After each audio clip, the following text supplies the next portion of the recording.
പാലാ നഗരസഭയിൽ കൗൺസിലറായി ജയിച്ച ബിനു പുളിക്കക്കണ്ടവും കുടുംബാംഗങ്ങളും UDF-നെ പിന്തുണച്ചേക്കും. UDF-നൊപ്പം നിൽക്കണമെന്നാണ് ഇവർ വിളിച്ചു ചേർത്ത ജനസഭയിലെ ഭൂരിപക്ഷ അഭിപ്രായം. മകൾ ദിയയ്ക്ക് ആദ്യ 2.5 വർഷക്കാലം അധ്യക്ഷസ്ഥാനം ലഭിക്കണമെന്ന് ബിനു പുളിക്കക്കണ്ടം ആവശ്യപ്പെട്ടു. പാലാ നഗരസഭയിൽ സ്വതന്ത്രരായി ജയിച്ച ബിനു പുളിക്കക്കണ്ടം, മകൾ ദിയ, സഹോദരൻ ബിജു എന്നിവരുടെ പിന്തുണ ഭരണത്തിൽ നിർണായകമാണ്. ഈ സാഹചര്യത്തിലാണ് ഇവർ വോട്ടർമാരുടെ യോഗം വിളിച്ചത്. UDF-നെ പിന്തുണയ്ക്കണമെന്ന് ഭൂരിപക്ഷവും അഭിപ്രായപ്പെട്ടു.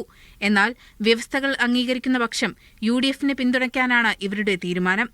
ഏതായാലും ആരുടെയും പുറകെ പോയി നമ്മുടെ ആത്മാഭിമാനത്തിന് കോട്ടം വരുന്ന രീതിയിൽ, കളങ്കം വരുത്തുന്ന രീതിയിലുള്ള ഒരു ചർച്ചകൾക്ക് നമ്മൾ മുതിരത്തില്ല. നമ്മളെ സമീപിക്കുന്നവരുമായി ആരോഗ്യകരമായ ചർച്ചകൾക്കാണ് നമ്മൾ തയ്യാറാകുന്നത്. നിങ്ങൾ മുന്നോട്ട് വെച്ച ഈ ആവശ്യം, നമ്മൾ എല്ലാവരും കൂട്ടായി എടുക്കുന്ന ഈ ആവശ്യം അംഗീകരിക്കുന്നു. കോൺഗ്രസ് വിമതയായി മത്സരിച്ച മായ രാഹുലും അധ്യക്ഷസ്ഥാനം ആഗ്രഹിക്കുന്നുണ്ട്. ഇവർ LDF-നെ പിന്തുണച്ചാൽ ഇരുമുന്നണികൾക്കും 13 സീറ്റ് വീതം ലഭിക്കും. പിന്നീട് നറുക്കെടുപ്പിലേക്ക് പോകുന്നത് ഒഴിവാക്കാൻ മായ രാഹുലിനെ കൂടി പരിഗണിച്ചുള്ള ഫോർമുലയാകും UDF മുന്നോട്ട് വയ്ക്കുക. ജോസ് കെ മാണിയെ എതിർത്ത് മത്സരിച്ച ബിനു LDF-നെ പിന്തുണയ്ക്കില്ലെന്നും UDF കരുതുന്നു. LDF 12, UDF 10, സ്വതന്ത്ര 4 എന്നിങ്ങനെയാണ് പാലാ നഗരസഭയിലെ കക്ഷിനില. മീഡിയ 1 കോട്ടയം.